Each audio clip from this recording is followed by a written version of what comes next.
If you don't want to sell your current house, but you want to buy a new house, you really need to understand the lending guidelines.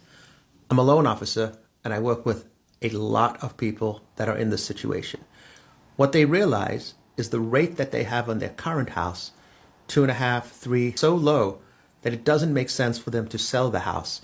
They prefer to keep it and rent it and buy a new house.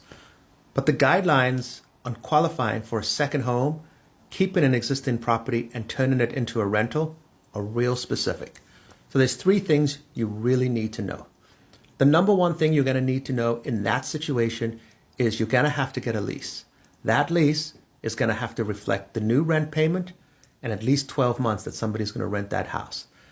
Then you have 2 other items that you need to get. The one is really hard and the one is a little easier, but it will cost you a little bit of money.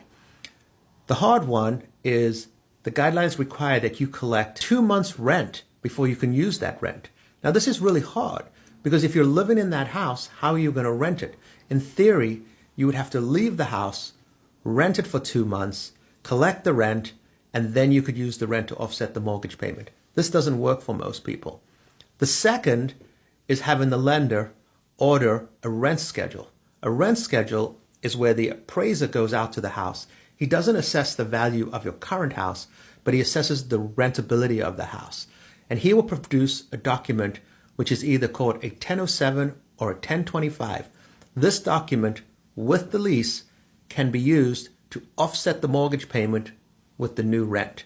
One other thing you really need to know, if you don't have any rental history, at least 1 year, you can use that lease and rental schedule to offset the rent.